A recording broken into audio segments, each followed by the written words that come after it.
Is now is love, sweet love. It's the only thing.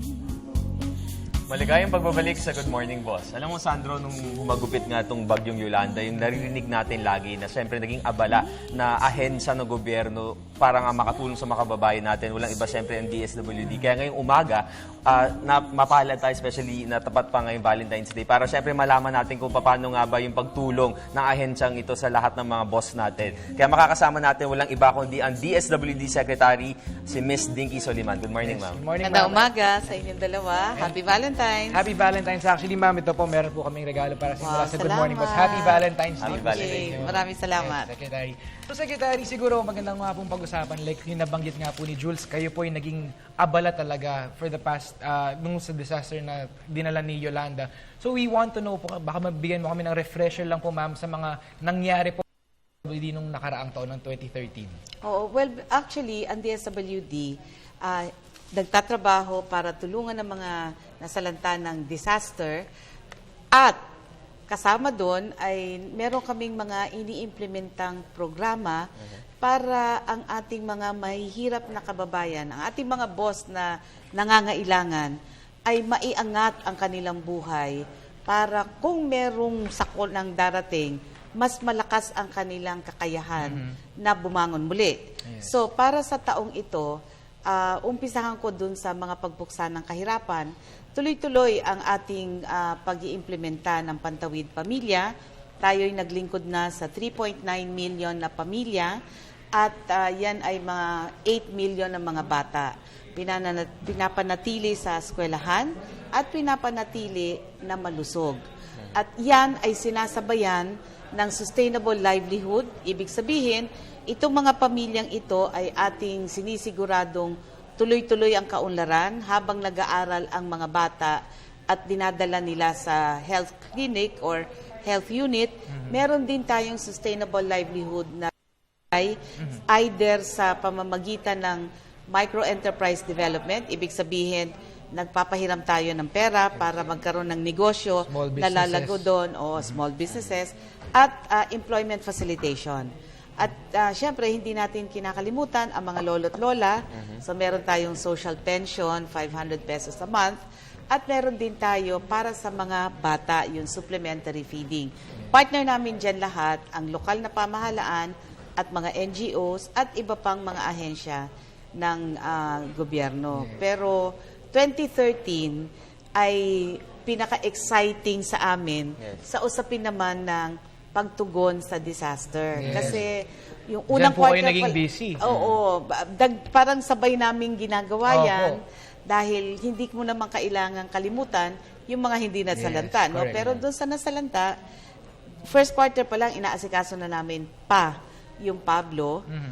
Pagkatapos nagkaroon tayo ng Habagat, nagkaroon ng Zamboanga Siege, Santi Labuyo, at pagkatapos dumating ang Lindol, at ngayon ay, at pagkatapos Yolanda. Si Yolanda, ma'am. Sunod talaga, ma'am. No? Sabi nga ni Pangulong Aquino, hindi lang Hindi lang sunod-sunod. Kasi Kasi kumbaga meron kang aayusin. tinutugunan mo pa. May mandate eh. Tapos, Oo, tuloy-tuloy. Opo. May Tuloy-tuloy. bagay naman. ayun ma'am, since pinag-usapan na po natin yung disaster, syempre yung isa sa points na gusto syempre malaman po ng mga boss natin na aside from, of course, doing your mandate po with regard to the social work and all, pagdating po sa disaster, paano po ba yung paghahanda ng DSWD? Especially may mga analyst po na nagsasabi na naging malaking abag po talaga yung DSWD para po mas maging maayos yung disaster recovery part. So for if ever, sana po wala naman po mangyari. Pero ano po ba yung mga bagong strategies na gagawin ng DSWD para po mas maging efficient po?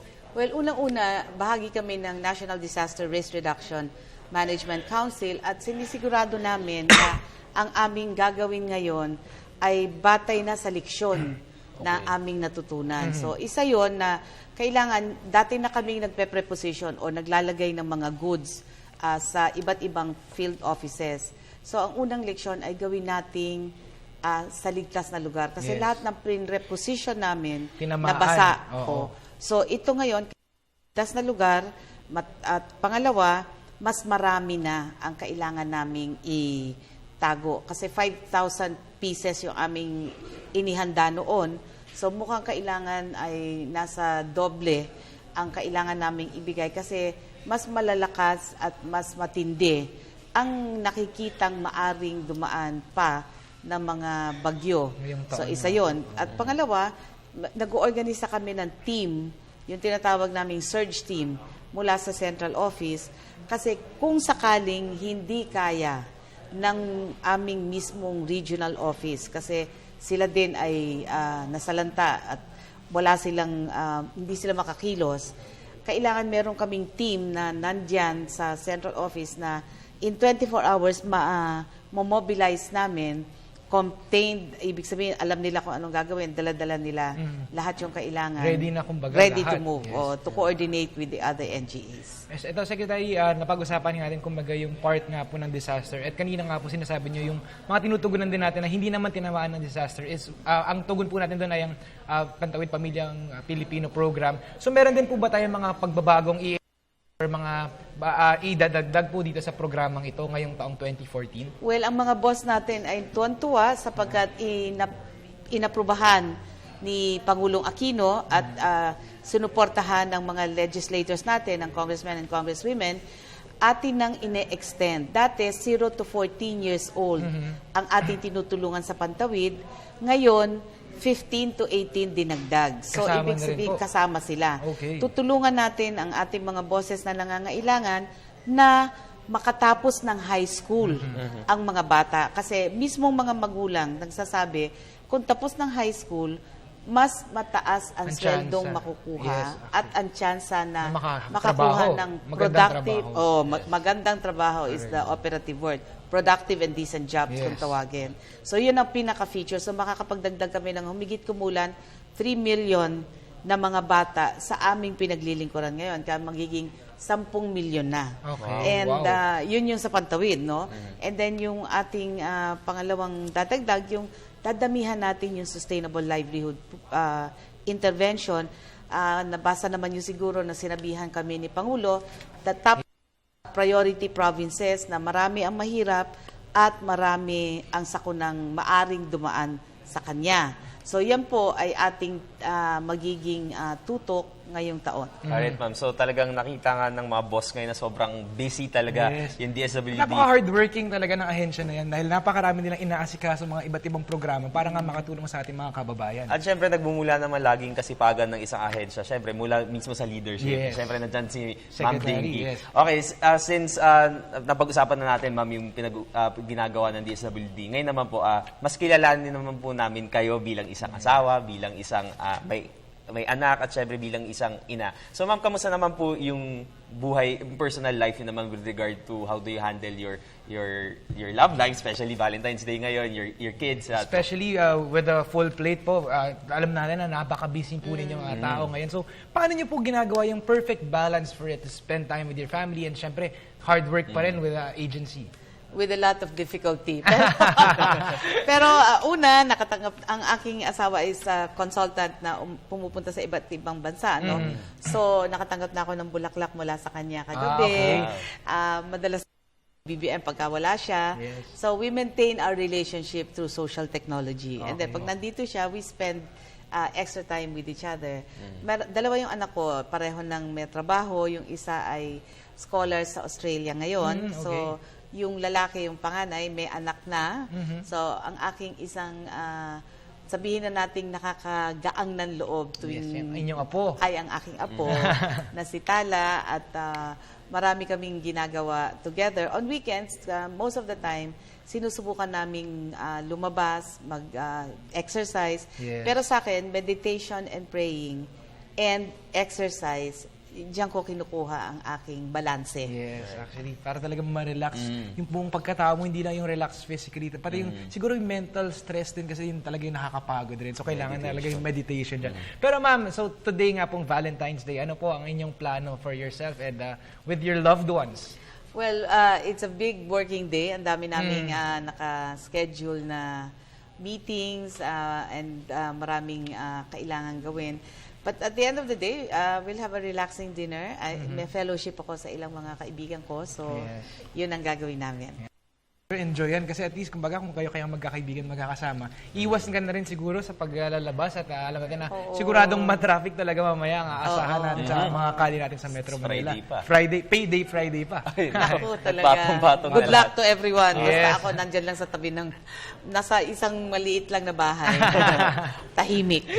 Alright, ma'am, pahapyaw lang po para po alam ng mga boss natin na before po kayo maging secretary ng DSWD, ano po ba yung naging journey nyo before going to that agency? Ako ay isang graduate ng social work mula sa UP, University of the CWC. Philippines, sa College of Social Work and Community Development. At mula nung umalis ako sa Universidad, 73. So that dates me, 1973. Community organizing work ang aking ginagawa at ang malaking bahagi ng buhay ko ay nasa NGO or community or civil society organizations bago ako pumasok sa pamahalaan. And ma'am, ito alam natin na napaka-noble po ng inyong, kumbaga yung cause po ninyo, yung mga gusto niyo pong gawin. Where did all this come from po, kumbaga? When you're asked, parang kumbaga, you're doing this for other people, not for yourself. So, where is this all coming from? Like, it's a personal drive for you? Like, goal niyo po talaga na tumulong? Is it innate in you? Well, basically, it's God in people. Naniniwala ako na may Diyos sa bawat tao at kailangan silang paglingkuran. Yun ang isang pinanggagalingan. Yung pangalawang pinanggagalingan, kung paano ako lumaki din, ang nanay at tatay ko, natural sa kanilang bukas yung bahay, nagsisilbi.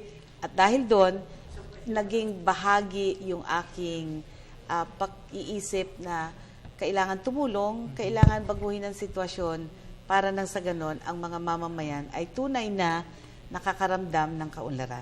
Alright, ma'am. Before we end po, ma'am, no, especially as a leader po, marami na po kayong mga experiences para po ma-motivate din po at ma-inspire yung student leaders and other leaders po sa especially in the government. Ma'am, na kahit na alam naman po natin na sobrang efficient at talagang effective yung governance niyo sa DSWD, hindi pa rin talaga natin mayaalis na meron pa rin mga detractors, may mga criticisms pa rin. So, despite all the hard work, how do you handle all of those? Well, first of all, dun sa mga criticisms, kung ano yung sinasabi sa akin, pakikinggan ko. Kung may magagawa ako, konkreto, may ebidensya, kailangan ba, a-action na namin yon. Pero kung ang kritisismo ay general, talaga lang galit sa akin, or ayaw lang nila, may mga taong nega lang talaga. Walang pinanggagalingan. Walang pinanggagalingan. Or in your language, mga trolls sa social media. Pinapasa Diyos ko na lang sila. Bahala na. I mean, I pray that at some point they will see the positive things in life. And ako lang talagang naniniwala. I have great faith in God and people. I'm blessed with a good team in the SWD. Kaya nagagawa namin yung mga sinasabi ninyong paglilingkod. And ang para sa akin, siguraduhin mo lang na alam ko, na ang ginagawa ko ay nakaugat sa aking pananampalataya at dapat paglingkuran ang mamamayan. Alright. Maniwala tayo sa mga boss natin. Kaya nilang umunlad. That's very well said actually and very inspirational na rin para kumbaga matutunan din natin lahat kung paano nga maging leaders at paano maglingkod sa ating bayan. Maraming salamat po sa Secretary Dinky Soliman, ang Secretary ng Department of Social Welfare and Development. Thank you for your time this morning and happy Valentine's Day. Maraming salamat din. Happy Valentine's.